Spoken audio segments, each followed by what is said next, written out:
50 ఏళ్ళు అయింది నేను ఇండస్ట్రీకి వచ్చి. 50 ఏళ్లలో ఎన్నో మార్పులు వచ్చినాయి.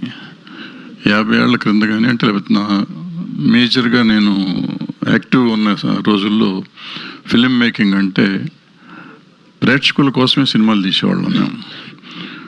అందుకని it use to be very easy. Cinema తీయటం, రిలీజ్ చేయటం వరకే మాకు తెలుసు. ఇప్పుడు సినిమా తీయటం మనం ప్రేక్షకుల కోసం తీస్తున్నామా ఇంకోళ్ళ కోసం తీస్తున్నామా తెలియని పరిస్థితిలో ఉంది. ఇవాళ సినిమా ఓటీటీ వాళ్ళకి ఇది నచ్చదండి అంటారు, లేకపోతే శాటిలైట్కి ఇది నచ్చదండి అంటారు, లేకపోతే హిందీ డబ్బింగ్కి ఇది నచ్చదండి అంటారు. మనం సినిమా తీసేది అల్టిమేట్గా సినిమా దేనికోసం, ప్రేక్షకుల కోసం తీస్తాం.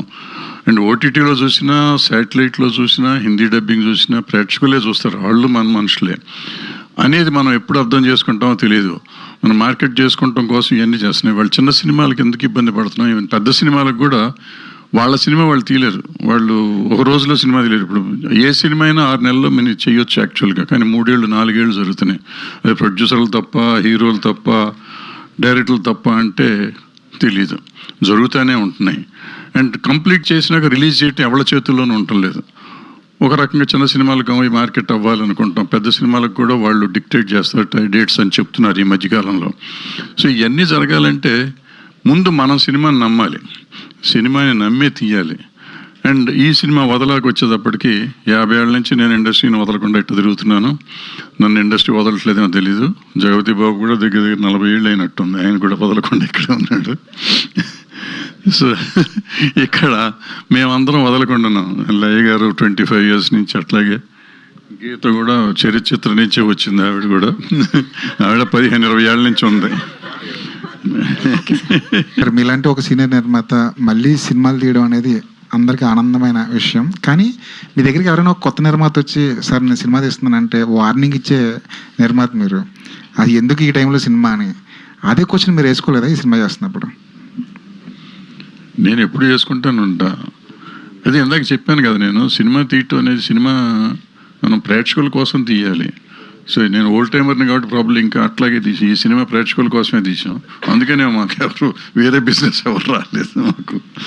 సో ముందుకు నేను కానీ జగపతి బాబు గారు కానీ కిషోర్ గారు కానీ మేము ముందు అనుకున్నాం ఏంటి ఈ రోజుల్లో మన సినిమాలు ఎవరు చూస్తారు, ఎందుకు తీయటం ఇది అని. బట్ ఏదైనా కానీ కథను చూసినాక, కథను ప్రేమించినాక ఎందుకు అవ్వదు అని మనం ఎంతకాలం దేన్ని వదిలేయకూడదు. సో ఎప్పుడు జీవితంలో సాధించాలి. 50 ఏళ్ళ నుంచి నేను ఇండస్ట్రీలో ఉన్నానంటే ఏమి లేకుండా ఉండం కదా. మనలో ఏదో ఉందా, ఉన్నదాన్ని ఎందుకు వదిలేయాలి? వదలకుండా ట్రై చేద్దాం అనిపించి చేసాం అంతే. క్యారెక్టర్ ఆర్టిస్టులుగా మారిపోయిన కొంతమంది సీనియర్ హీరోలు మీరు ఈ ఎంట్రీలో మళ్ళీ హీరోలుగా చేస్తున్నారు. లైక్ శివాజీ గారు, ఇప్పుడు జేబీ సార్, అలాగే శ్రీకాంత్ గారు. సో వాళ్ళ పక్కన కూడా మళ్ళీ మీరే హీరోయిన్గా చేస్తున్నారు. సో ఎటొచ్చి ఏంటంటే మీకు బిగ్ బ్రేక్ అవసరం. ఇప్పుడు ఈ వదల అనేది మీకు ఆ బ్రేక్ ఇస్తుందా? ఇవాళ చేసే చిన్న సినిమాలు అన్నిటికీ ఇదే సమస్య ఉంది. అన్ని సినిమాలకు సంబంధించి ఆయన మాట్లాడింది కూడా, మన సినిమాకి మనం రిలీజ్ అంటున్నాం, ఆల్మోస్ట్ అన్ని సినిమాలు ఇట్లాగే చేస్తున్నారు. సో మేజర్గా తీసేవాళ్ళు అందరికీ కూడా ఒక మెసేజ్ వెళ్ళినట్టు ఒక రకంగా చెప్పాలంటే. తర్వాత ఇందాక అడిగారు మీరు ఏంటి, లయ గారిని అడిగారు, పండగ పుట్ట కూడా పాత మొగుడేనా అన్నట్టు, కొత్తగా వచ్చినా కూడా ఇప్పుడు మీ ఇల్లు ఏంటండి అన్నట్టున్నారు. కాదు పాపం, వీళ్ళు వయసు పెరిగింది, వాళ్ళకి వయసు పెరిగింది కాబట్టి మళ్ళీ అదే జోడి బాగుంది, హీరోయిన్ గా చేసే అవకాశం వస్తుంది ఈ టైంలో కూడా అనేసి మళ్ళీ వాళ్ళతో చేస్తాం. కొంచెం ఆవిడకి ఇబ్బందిగా ఉందేమో తెలియదు మరి. ఇప్పుడు నాతో ఫీల్ అవుతున్నావు నువ్వు? లయ గారు సార్, జేబీ సార్, సార్ ఇటీవల మీకు ఒక డైరెక్టర్ మళ్ళీ హీరోగా చేయమని ఒక స్టోరీ చెప్పారని, కానీ మీరు తిరస్కరించారనేసి తెలిసింది.